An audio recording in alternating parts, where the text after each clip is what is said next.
projectiles so that he can get out these grenades and try and contest with Rob's space. Yeah, because the last thing you want to do is be trying to fight Rob in a straight-up aerial battle because he's going to eat you alive, the Snake. I mean, Snake's Nair is pretty strong. It's pretty far away from him. It does still have a hitbox. It's not like crazy disjointed or anything, but it has some good range. Ooh, beautiful parry right there. The issue is just Rob's options are a lot faster. Yes.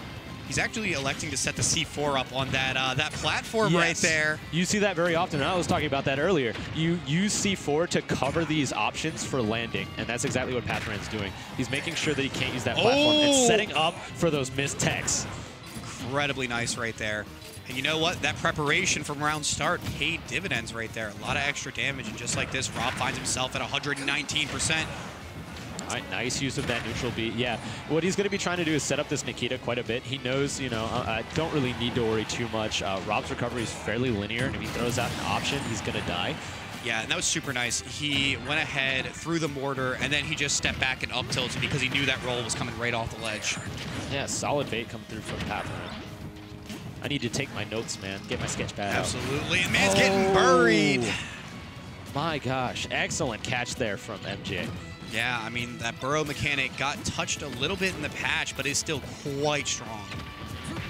All right, catching him there. Nice use of the dash attack, trying to catch MJ backing off. We're going to be seeing that quite a lot as MJ tries to create space for these projectiles. Yeah, and he really likes using this D-tilt here to try to challenge Rob.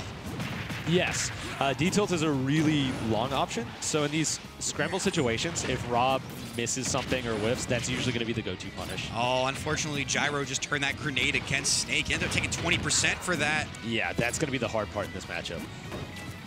All right, back here coming through.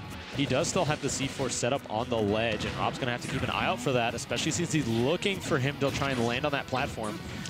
He wanted to try to get some space back there. Unfortunately, Gyro was still spinning. Nice C4. And this is exactly what you need to do with C4. You need to set it up where the action is or where you anticipate your opponent to go. Pathoran is doing such a good job of just planning for MJ's options. Yeah, and that was a nice B reversal there. You could see that MJ committed to the other side, just not quite going to pay off. Yeah, he is incredibly dead. You know, it's a read to a certain percent, but once you hit 162, you just need to, you know, move on to the next stock. Absolutely.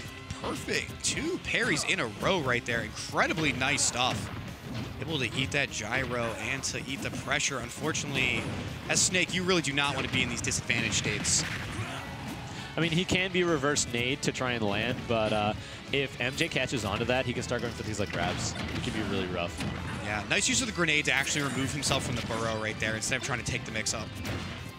All right, MJ doing a really good job of compounding this lead, just making sure that Pathoran can't land. Sealing it out. Oh my gosh, excellent catch there. He used that up tilt to shard the platform. He wanted to make sure that Pathoran couldn't get back. And once he had nowhere to run, just up air. Yeah, I mean, he just kind of systematically took away his options, and overall it kind of led to a situation where Pathoran just wasn't able to get anything done, especially because he was able to escape on that second stock a couple times by B-reversing the grenade, but just as you said, MJ picked up on that habit and went, okay, I'm just going to go where you're currently not. Yeah, it's really easy to just wait for Snake to get to the ground, so you have to be very creative with your options. Throwing the grenades early, using those air dodges, it can be tough. And, you know, this matchup's kind of hard, I'm not going to lie, because Rob does get a lot off of those grabs, and he does a really good job of sharking you. All right, looks like we're going to take it over to FD here. Interesting decision. I think wants to remove the plats altogether. Oh, it looks like he might be seeing a switch here. Oh, he's considering it. I mean, after that first game, I can understand the, you know, hesitation here to maybe go back to that Snake. Okay, I kind of like this pick. Wolf does considerably well in these scramble situations. He's going to be able to get up close and personal against Rob, something that Snake would not normally be able to do because of all of the landing lag on his aerials and things like that. Absolutely, and already getting a little bit of damage right here. Really nicely spaced back air right there. Oh, and there's that reflector coming out. There's the other boon of this matchup. He's going to be able to shut out a lot of these projectiles, considering how much startup they have. The exception being gyro, of course. Yeah. I mean, and this is, but here's the back and forth of using reflector. You can't over-rely on it. No, you can't, especially considering how slow it is on startup for Wolf. He's going to have to be able to anticipate things. All right, going deep. All right, takes this gyro. That's going to make Wolf's ledge guard a lot scarier. Yes, it is. Gyro out of the game, almost able to get that F smash and seal it out, but unfortunately not going to be the case right here. Oh, but a beautiful back air. All right, and it's interesting too. Pathoran is really taking advantage of the fact that MJ is playing a heavy that doesn't have a lot of landing options aside from Nair. That's why you pick the FD here. He wants to basically beat MJ at his own game and out-advantage him, which is why he went to the Wolf pick as well. We're seeing that in action now. Yeah, I also like I like that he's not necessarily jumping off to challenge here. No, you can't do that as Wolf. Well, especially against Rob, who's a character who gives even characters with better recoveries trouble. Exactly. And up air can steal off the stock here. I was going to say, very nice stuff. The cheeky 8% off the reflector. Let's go, Wolf. Oh, my God.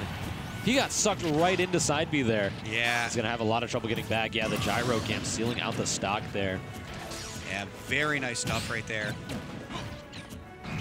Okay, good pressure. Using that Nair to get in. Yeah, he's spacing these aerials really, really well on Rob's shield to make sure there's no sort of retaliation. But at the same time, this gyro keeps clanking. Yeah. Yeah, gyro's doing such a good job of just getting him off. All right, trying to find an answer. It looks like MJ is opting to go for a lot faster options here, using those things like down tilt to try and keep Pathoran off. It looks like it's working pretty well.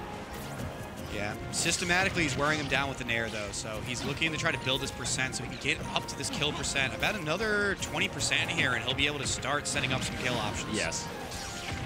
And just like that, we're 20% later. Yep. So, all right, let's go. This is Wolf we're talking about. All right, he's looking to get him off stage here.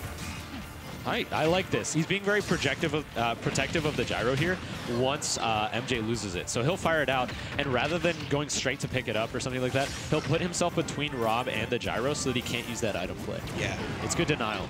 It very much is. And then on top of that, it's also making sure that Rob can't reset it, whereas if you shield it or pick it up and throw it off or something like that, you end up in a tough situation. Great stock finish here from MJ, though. All right, this is going to be kind of hard for Wolf here. Doesn't really have a lot of confirms. Oh, especially with a combo like this. Oh, my God. No. Is he? Okay, he does have enough gas to get back. For a second, I saw him linger, then I'm like, wait. All right, the back air will seal out the stock here for Pathoran, but not for taking 46% to that confirm. Yeah, and he really can't afford to take another setup like that, or it is going to be death for Wolf right here. Oh, and there we go. The F-Air train begins.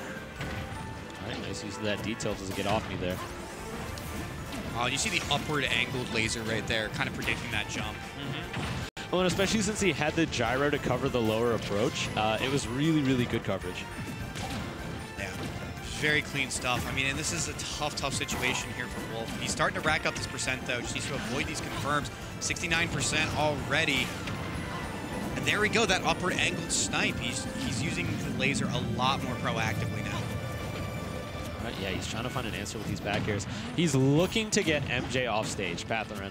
He wants to be able to catch him with these ledge traps and things like that, but Pathoran's not having it. The down throw into up air going to seal out the stock. All right, and MJ will be moving on here. You know, props to Pathoran.